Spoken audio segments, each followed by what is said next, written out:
साल 2024 खत्म होने को है। जल्दी नए साल की शुरुआत होने वाली है। 2024 सुप्रीम कोर्ट के फैसलों के नजरिए से भी काफी अहम रहा। कोर्ट ने कई अहम मुद्दों पर फैसले तो लिए, साथ ही कई संवेदनशील मामलों में तीखी टिप्पणी भी की। उच्चतम न्यायालय का साल 2024 का क्या लेखा जोखा रहा, आइए समझते हैं इस रिपोर्ट से। इस साल को खत्म होने में महज कुछ ही दिन बाकी हैं। 2024 में उच्चतम न्यायालय की तरफ से कौन कौन से अहम फैसले लिए गए, इसका पूरा लेखा जोखा तैयार है।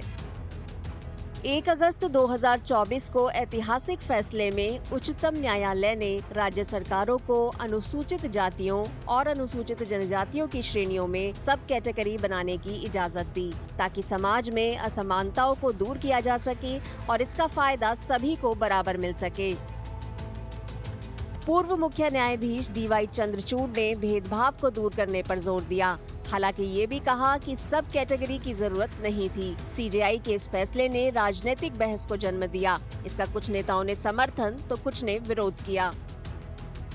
बाबा साहब ने जो संविधान बनाया उसमें क्रीमी लेयर की कोई बात नहीं है। हम बाबा साहब के संविधान को ही मानेंगे और बाबा साहब ने संविधान में जो अनुसूचित जातियां और जनजातियों का आरक्षण किया है वो ही हम आरक्षण की व्यवस्था जारी रखें। उनकी टिप्पणी थी तो उसको वो भ्रम फैला रहे हैं कि क्रीमी लेयर वाली बात जो है सुप्रीम कोर्ट ने कह दी है, सरकार कुछ नहीं कर रही है, ये भ्रम फैला रहे थे। तो डायरेक्शन में और ऑब्जर्वेशन में फर्क होता है। डिसीजन में और ऑब्जर्वेशन में भी फर्क होता है। उनकी टिप्पणी थी। उच्चतम न्यायालय ने निजी संपत्ति को लेकर भी अहम फैसला सुनाया। ओनर्स एसोसिएशन बनाम महाराष्ट्र सरकार के मामले में उच्चतम न्यायालय ने कहा कि सरकार निजी संपत्तियों को सामुदायिक संसाधन के रूप में लेबल करके जब्त नहीं कर सकती।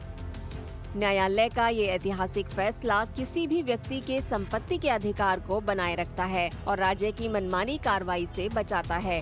उच्चतम न्यायालय के इस फैसले को पूरे देश में संपत्ति मालिकों की जीत करार दिया गया। यहाँ तक कि कोर्ट ने सरकारों के लिए निजी संपत्तियाँ अधिग्रहित करने के लिए सख्त शर्तें रखी। 39B and C said that the ownership and control of the material resources of the community are so distributed as best to subserve the common good. So I may have some wealth, you may have some wealth, but that is your personal wealth. There can be times where that wealth may need to be accessed or redistributed to better serve society. In times of war, for instance, it may be that everybody will have to contribute. So if Parliament were to bring out a law, its validity would possibly be protected by reference to the directive principles of state policy. धार्मिक और भाषाई अल्पसंख्यकों से जुड़े मामले में उच्चतम न्यायालय ने अल्पसंख्यक शैक्षणिक संस्थानों को बड़ी राहत दी। कोर्ट ने अपने फैसले में कहा कि किसी शैक्षणिक संस्थान की अल्पसंख्यक स्थिति कानून स्थापना की तारीख या संस्थान के प्रशासन में मौजूद गैर अल्पसंख्यक व्यक्तियों से प्रभावित नहीं होती है। न्यायालय ने साफ कहा कि अल्पसंख्यक संस्थान के रूप में दर्जा हासिल करने के लिए इसे सिर्फ अल्पसंख्यक समुदाय की ओर से ही स्थापित किया जाना चाहिए। जरूरी नहीं कि उस समुदाय के सदस्यों की तरफ से चलाया जाए।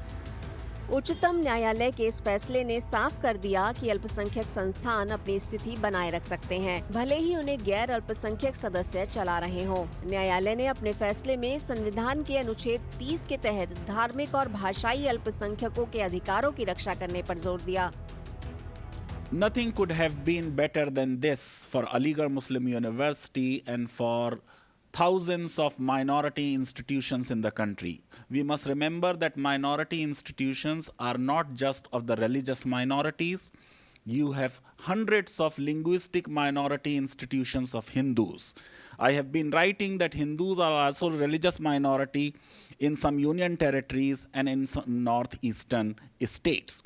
Now the Supreme Court majority bench had said that we need to look at who was the person who conceived the original idea of establishing an institution, for what purpose that institution was to be established, how the funds were collected, who donated the land, and the mere fact that the legislature passed a law does not take away the right of a minority institution to have minority character.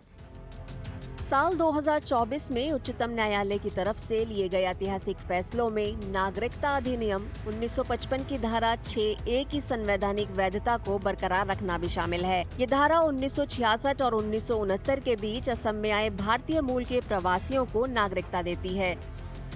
उच्चतम न्यायालय का ये फैसला उन लोगों के लिए राहत है जो लंबे समय से असम के सांस्कृतिक ताने बाने का हिस्सा रहे हैं। ये उनके अधिकारों और सामाजिक स्थिरता को सुनिश्चित करता है। Purpose of the legislation was to recognize the Accord, the Assam Accord, which was after protest that was caused due to migration and so on and so forth. And the court today has upheld the 6A provision that in effect made the law that follows the accord, that there would be a cut-off date of 1966. Anyone who entered India and is ordinarily resident before 66 would be a citizen. Someone who came between 66 and 71 would, with the qualifying elements, would after 10 years become a citizen. And those who came after 71 will not be citizens. So that's what the accord was in rough, and that's what was recognized in the legislation. That legislation has been upheld. So what does it mean now? A lot of people are still hanging there. No, it just means anyone who had come before 71, 10 years have passed, therefore that person also would be a citizen. 2024 में उच्चतम न्यायालय की तरफ से लिए गए इन अहम फैसलों में बिल्किस बानो गैंगरेप के आरोपितों को रिहा करने का मामला भी शामिल है। न्यायालय ने गुजरात सरकार के रिहाई के आदेश को रद्द कर दिया था। बिल्किस बानो गैंगरेप के 11 दोषियों की रिहाई के आदेश को उच्चतम न्यायालय ने पलट दिया। इसके अलावा उच्चतम न्यायालय की ओर से चुनावी बॉन्ड को लेकर भी अहम फैसला लिया गया। न्यायालय ने 2018 की चुनावी बॉन्ड योजना को अमान्य कर दिया ताकि देश में स्वतंत्र और निष्पक्ष चुनाव हो सकें और चुनावी चंदे में पारदर्शिता आ सके। उच्चतम न्यायालय ने बुलडोजर कार्रवाई को लेकर भी फैसला सुनाया। अदालत ने अवैध बुलडोजर विध्वंस को रोकने, मौलिक अधिकारों को मजबूत करने, जवाबदेही को बढ़ाने के लिए दिशा निर्देश जारी किए। इन फैसलों ने सामूहिक रूप से न्याय और लोकतांत्रिक सिद्धांतों को बनाए रखने में उच्चतम न्यायालय की भूमिका को उजागर किया। The Supreme Court has basically said that you cannot bulldoze people's properties just because they are accused of a crime. It has further laid down detailed directions as to how lawful demolitions are to be carried out. There may be cases of encroachments where demolitions are necessary, but even there you have to take all these precautions. किसी पे भी इल्जाम लगा के घर तोड़ देते थे। अब सुप्रीम कोर्ट ने दिशा निर्देश पास किया है कि आपको नोटिस देना पड़ेगा, कम से कम 15 दिन का वक्त देना पड़ेगा। जो कंपाउंडेबल है प्रॉपर्टी का पार्ट उसे कंपाउंड किया जाएगा और अधिकारियों पे एक जिम्मेदारी डाल दी गई कि अगर कोई अधिकारी गलती कर रहा है, कानून तोड़ रहा है इससे रिलेटेड, तो उनकी पर्सनल जिम्मेदारी होगी। अगर उन्होंने कोई प्रॉपर्टी डिमोलिश की है, इलीगली डिमोलिश की है, तो उसको रेस्टिट्यूट करने की। ये अपने आप में एक बहुत बड़ा प्रावधान बना दिया है कोर्ट ने। 2024 में न्यायपालिका में सबसे बड़ा बदलाव नवंबर में हुआ, जब भारत के मुख्य न्यायाधीश DY चंद्रचूड़ सेवानिवृत्त हो गए। उन्हें देश में हमेशा कुछ ऐतिहासिक फैसलों के लिए याद किया जाएगा।